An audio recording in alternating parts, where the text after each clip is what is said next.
Assalamualaikum warahmatullahi wabarakatuh. Salam budaya. Ini jumpa lagi dengan Mbah No Kramat yang senantiasa mengungkap misteri dalam misteri.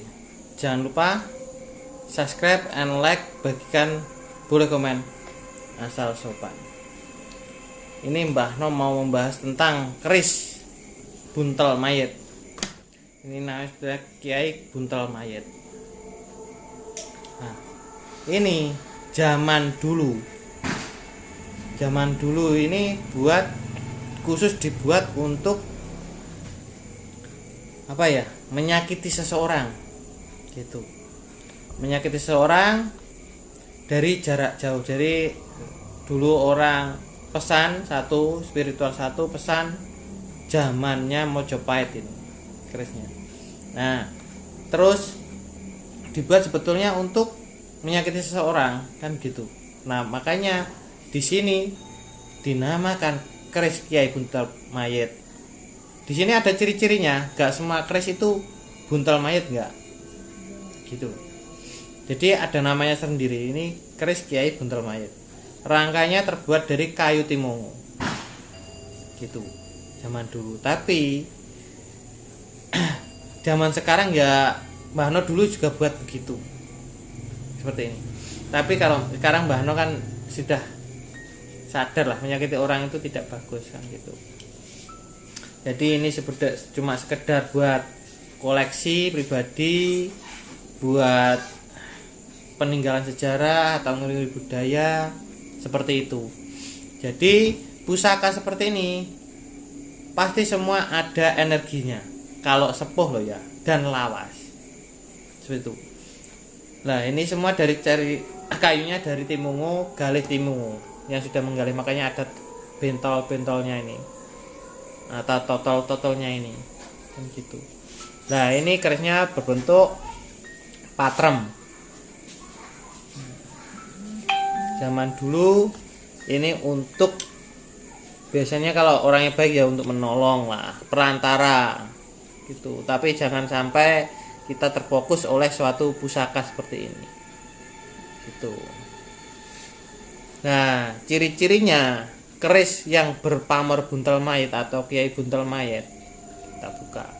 Seperti biasa, jangan lupa subscribe and like, boleh komen asal sopan. Silakan kalau mau bertanya-tanya tentang spiritual atau apa, nomornya WA-nya Mbah No 085 815 439090 gitu. Ini timnya Mbah No ini agak sibuk, jadi Mbah No untuk membahas pusakanya Mbah No. Ada banyak pusakanya Mbah No. Ada sekitar 300 lebih keris. Saya buka dulu.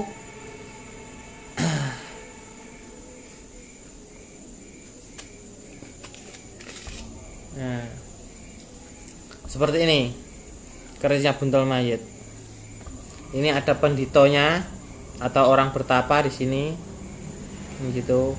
Nah, di sini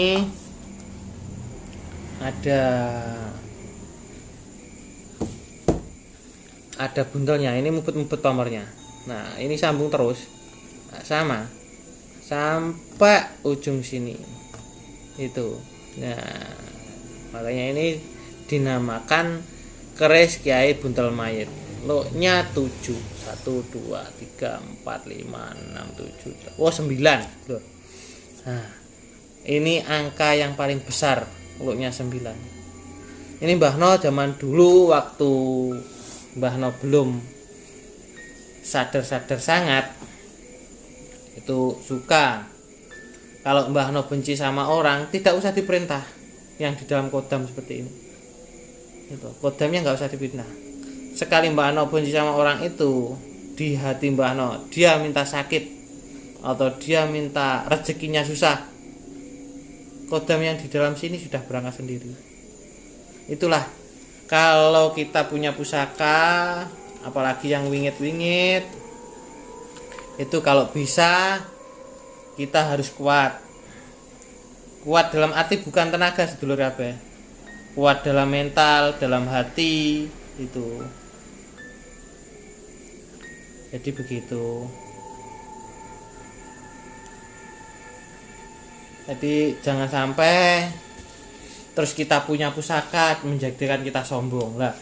Sebetulnya saya itu lucu ya. Di luar sana ada yang memburu dukun santet, dukun apalah terserah. Lah sekali Mbah No keluar, kok tidak ada yang komen, gitu loh. Kok tidak ada yang komen satupun. Katanya memburu dukun. Tahu nggak artinya dukun itu apa?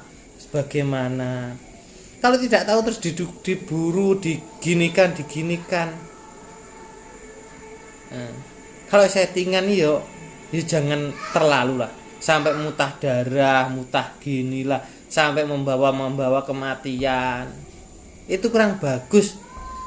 Karena apa? Bagi Mbah No, orang yang sudah bilangnya mati itu nanti pasti akan mati. Kalau tidak mati sandang pangannya rezekinya, pasti akan mati orangnya.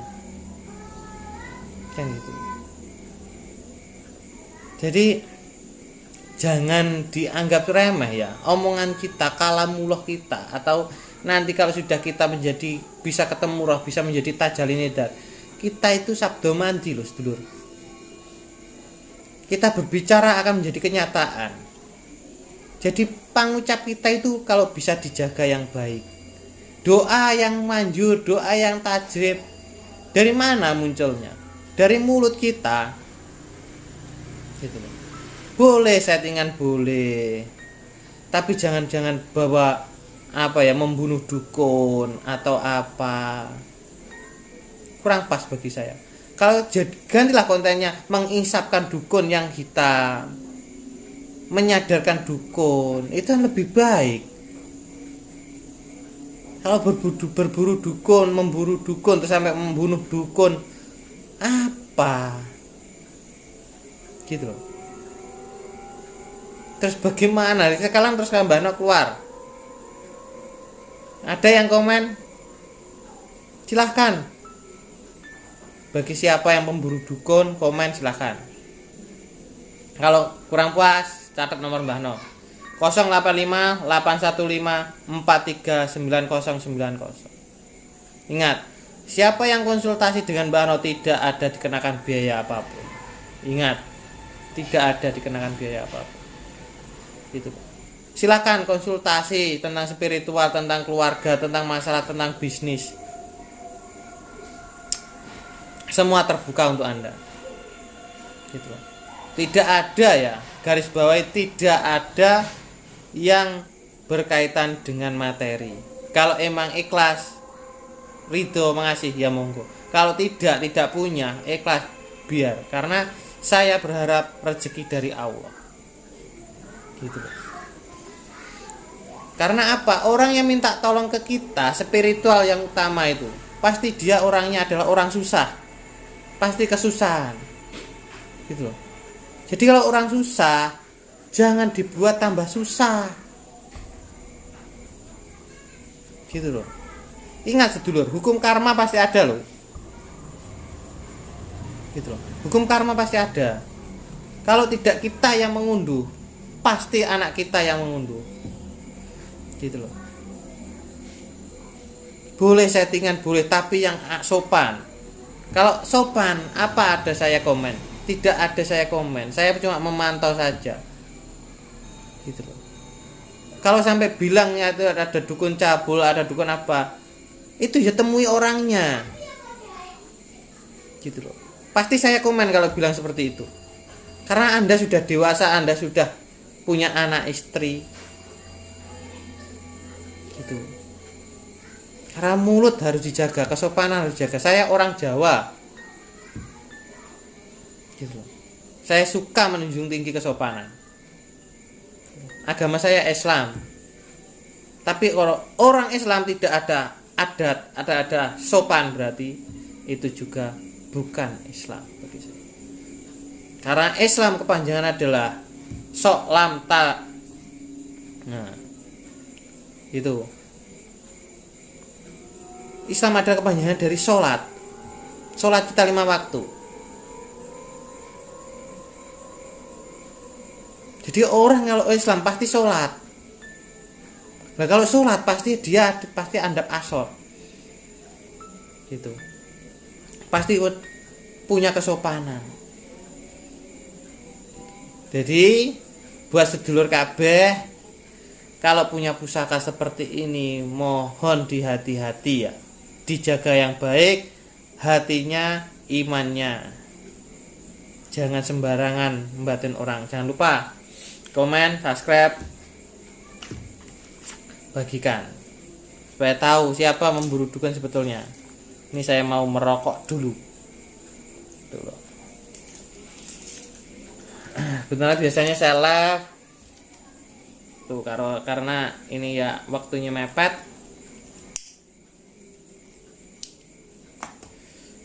Jadi spiritual itu tidak gampang sedulur kabeh.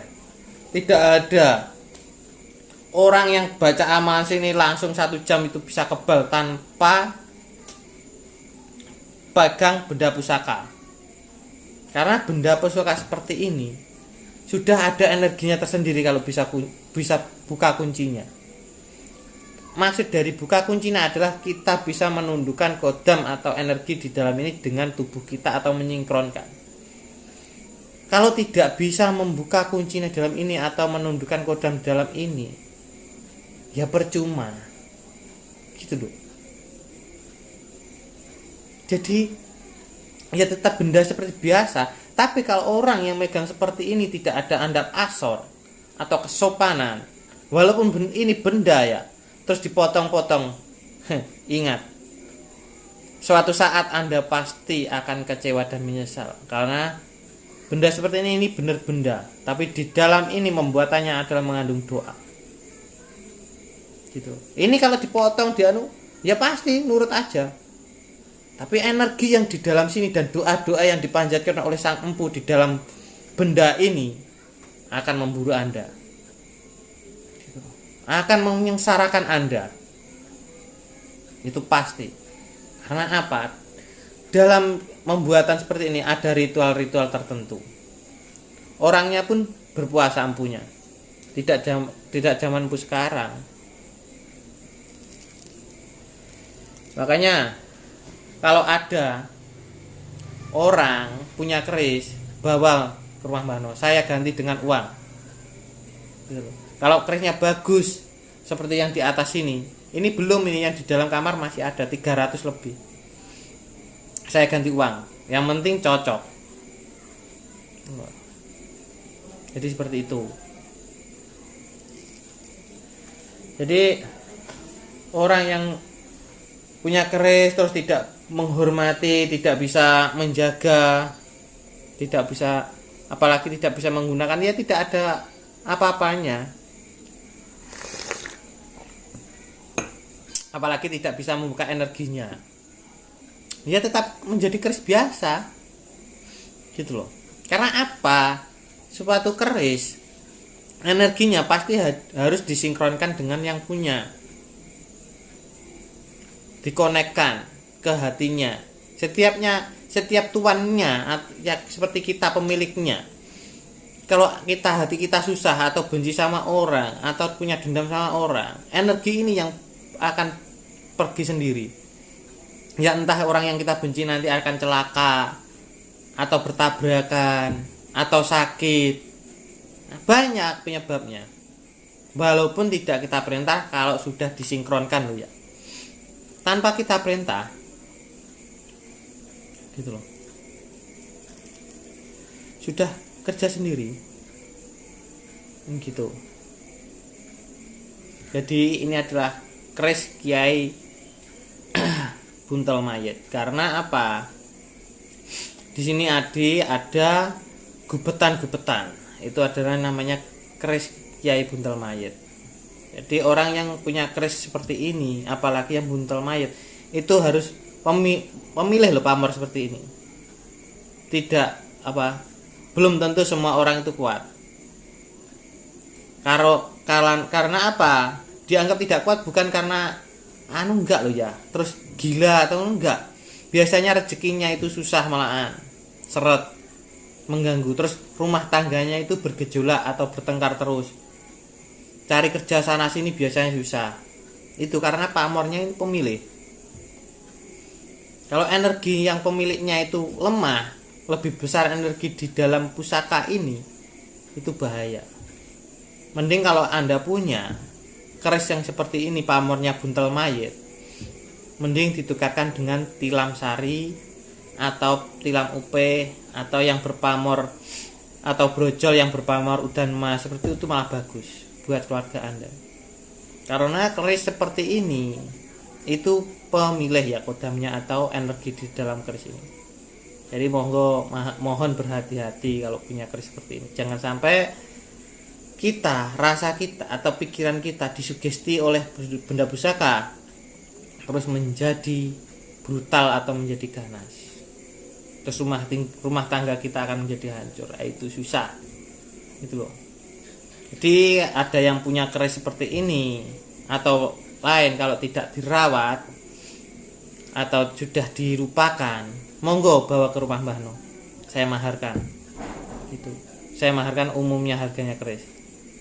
Yang penting utuh, lawas, sepuh. Jadi ini kalau disikat tus, tangguh, utuh, sepuh. Gitu. Kalau Mbah No kalau tidak utuh tidak mau. Oke. Cukup sekian ya. Jangan lupa subscribe and like, dan jangan lupa yang pemburu-pemburu dukun sikapnya dirubah, lebih halus, lebih sopan kata-katanya. Lebih baik ganti konten pemburu dukun mengisapkan dukun atau apa, terus mengajak ke jalan yang benar dukun itu. Gak usah bertarung-tarung lah, gitu loh, capek gitu. Peran tenaga dalam tidak seperti itu, gitu loh, tidak seperti itu. Karena Mbah No juga mempelajari tenaga dalam, gitu. Membuka suatu energi dalam keris tidak, kalau tidak punya tenaga dalam tidak bisa, gitu. Terus apalagi saya penasaran dengan orang yang bisa kebal-kebal seperti itu, gitu loh. Bisa kebal-kebal seperti itu, saya penasaran, pengen tahu, bukan pengen mencoba, pengen tahu bagaimana proses kekebalannya itu seperti apa, gitu loh. Pengen tahu aja apa betul toh kebal sajam. Kalau Mbah No sudah tidak tidak bermain seperti itu, gitu loh. Mbah No sekarang bertugas mengajak orang yang jauh dari Allah untuk lebih dekat. Yang sifatnya itu angkara murka, Mbah No ajak ke sifat yang lebih halus. Sifatnya preman, Mbah No akan mengajaknya ke sifat yang lebih sopan. Tapi kalau ada yang pengen kenal Mbah No, seberapa tangguhnya Mbah No, bukan saya sombong ya, seberapa tangguhnya Mbah No, silahkan, gitu. Tapi saya menjunjung tinggi para dukun-dukun di luar sana. Karena apa? Dia niatnya mencari rezeki. Jangan disakiti para dukun-dukun seperti itu. Karena apa? Allah punya jalan sendiri loh ya. Karena Allah itu punya jalan sendiri. Bukan saya membela dukun, bukan saya membela kiai. Semua adalah makhluknya Allah. Dan Allah punya jalan sendiri. Jangan kita menentang jalannya Allah. Kalau emang dukun itu digariskan untuk menyakiti orang, kita doakan saja, gitu loh. Gak usah kita itu grebek, kita itu apa. Kalau bisa berbicara omongan baik-baik, menyadarkan. Kalau tidak mau sadar ya sudah, gak usah bertarung apalah, gitu loh. Karena dukun itu juga mencari rezeki. Dia pun kalau tidak diridhoi Allah, dia tidak punya ilmu, gitu loh. Kalau emang dukunnya menipu ya terserah. Semua itu ada hukum karmanya sendiri kok, gitu loh. Kalau emang dukunnya, yang penting dukunnya itu tidak apa ya, bagi saya tidak seunggul atau sombong, kan seperti itu, gitu loh. Jadi seperti itu. Jadi biarkan sajalah. Kalau emang kalau bagi saya loh, orang yang disakiti pasti punya salah. Saya yakin itu, gitu loh. Kalau orang tidak punya salah, pasti tidak bisa disakiti, karena Allah selalu melindungi orang yang dekat dengan dia. Oke, cukup sekian. Jangan lupa subscribe and like, bagikan. Boleh komen asal sopan. Assalamualaikum warahmatullahi wabarakatuh. Salam budaya.